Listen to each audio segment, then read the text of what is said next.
խորհրդով, հա, նախ ձեր վերջը ասելիքը 33 տարի առաջ տեղ ունեցած իրողությունը եւ այն ինչ ունենք ներկա իրողության պայմաններում։ Օրվա խորհուրդը դե գիտեք երրատոնա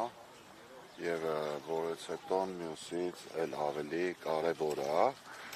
մասնարարպես իմ սերունդի համար ես փոքր երեխա էի եւ կյանքում չէի տեսել Շուշին, բայց հիշում եմ, որ մեր ամբողջ բակը տոնում էր այդ օրը, հա, ես էլ ուրախացած գոռում էի հաղթել ենք, բան, իմ համար հաղթանակը այդ պահին երկրորդ համաշխարհային պատերազմն էր, որի մասին բազմաթիվ ֆիլմեր կար, ես այդ դպրոցական էի ու տենց այդ ֆոնի տակ ուրախացել էի, նույնիսկ կարելի ասել, որ տենց ամբողջությամբ չէի հասկանում Շուշիի նշանակությունը, բայց այդ ոգով էլ մեծացել եմ ու դա դարձել է իմ կյանքի այդ չափանիշներից մեկը, թե ոնց պետք է լինի, ցավոք սրտի 44-օրյային մասնակցել եմ եւ հենց Շուշիի մերձակայքում մղվող մարտերին եմ մասնակցել, սենց ճանաչելի տեղանունով ասեմ, Քարինտակի գումարտակում եմ եղել, ինքը Քարինտակից մի քիչ հեռու էր, բայց չմանրամասնեմ, հրամանով նահանջելուց, երբ որ բարձրացել ենք, մի պահ կանգնել ենք, չնայած հակառակորդը շատ մոտ էր եւ ամբողջ գումարտակով, ով այդ պահին ողջ էր, ու մեր հետ էր,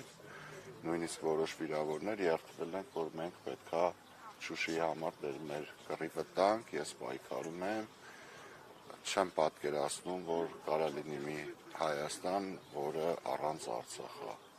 կլինի անդամալուց Հայաստան։ Իմ համար տոնը շարունակվում է, շատ կուզենամ, որ Շուշիի վերջնական ազատագրումը էլի մայիսի 8-ին տեղի ունենա, բայց ինչ որ լինի, մեկը մենք այս տոնը մեկը պահելու ենք, ինքը մեր է դա, ինքը մեր նորանկախ Հայաստանի հենց անկախության կարելի ասել սիմվոլն է ու երբեք իմ համար ուրիշ նշանակություն չի ունենալու։ Իսկ սև էջերից հետո պատմությունից վերջին տարիների սև էջերից հետո ինչ է պետք մարտական ոգին բարձրացնելու համար, ոգևորվածությունը բարձրացնելու համար, որ Շուշին էլի կարողանանք ազատագրել։ Առաջի հերթին հանձնողներին պետք է հեռացնել իշխանությունից, բերես մարտական հոգով մարդիկ, ովքեր եթե զորքի հրամանատարը, հա, Գենշտաբի պետը, պաշտպանության նախարարը պարտավորական հոգեբանությամբ մարդիկ են, երբեք չես հաղթելու։ Զորքը հաղթում է, երբ որ դիմացից գնացողը ինքը իր տեսակով հաղթող է։ Երբ որ կհեռացնենք պարտության սիմվոլին իր ամբողջ անձնակազմով եւ կգան մարդիկ, որոնք բացառապես հայրենասեր են, ոչ թե խոսքերով, այլ գործով եւ անցյալով արդեն իսկ ապացուցել են, այդ պարագայում հաղթանակները կգան եւ նույնիսկ այդ անհավասար պատերազմի ժամանակ 44-օրյայի չկա դրված որտեղ ուղիղ մարտեր ա եղել ու հայ զինվորը պարտվել է Ադրբեջանցուն, հակառակը շատ կա, ես ինքս կարող եմ պատմել ուղղակի եթե չծանրաբեռնեմ, բայց բոլոր դրվագներում մենք իրանցից ուժեղ ենք, ուղղակի պետքա որ մեր ղեկավարը իրանց ղեկավարից ուժեղ լինի, իրականում պարտվել է կառավարությունը, ոչ թե բանակը։ Նիկոլ Փաշինյանը այսօր ուղղեց էր հողեր նշելով, որ Ադրբեջանի հետ պատերազմ չի լինելու եւ հաղթանակ է խաղաղություն է լինելու, այդ կերպ նշել, եթե նաեւ կհիշեք Նիկոլ Փաշինյանը այսպիսի մի արտահայտություն էր արել, որ ոչ թե պատերազմն է իր օրոք եղել, այլ ինքն է պատերազմի օրոք կառավարել։ Նախ պատերազմը իր օրոք է եղել, որովհետեւ ինքն է բերել այդ պատերազմը իր ամպագորգոր չկշռադատված հայտարարություններով, իր պահվածքով, իսկ ինչ վերաբերում է ես պատերազմ անցած մարդ եմ, Աստված չանի, որ պատերազմ լինի, իհարկե ես առաջի կողմնակիցն եմ, որ խաղաղ ճանապարհով վերադարձնել մեզ են, ինչը որ մերն է, մեր պապերինն է, հազարամյակներով էլ մերն է եղել, ու եթե չլինի այդ օրը, որ իրանք պայմանավորվենք եւ հետ վերադարձնել մեր հողերը,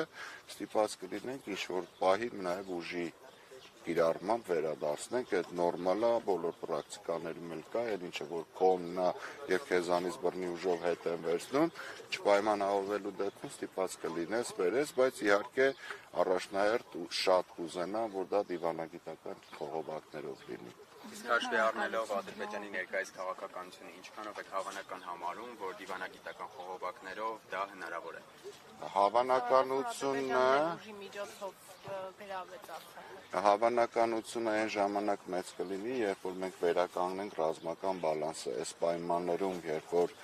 ամբողջ երազանքը պարգևատրում ստանալ, թերի ասֆալտապատում անել կամ թերի մանկապարտեզներ վերանորոգել, այդ ուղղությամբ գնալուց դա կարող մոտակա մի 1000 տարի չլինի։ Եթե շատ արագ սրան հեռացնենք եւ բերենք ազգային ուժեր, որոնք գումարը կծախսեն նպատակային եւ մարտական ոգին եւ մնացած ամեն ինչը տեղը կգնի եւ մենք շատ արագ կհաղթենք։ Իսկ այժմ քաղաքականությամբ զբաղվող քաղաքականության մեջ նախկինում եղած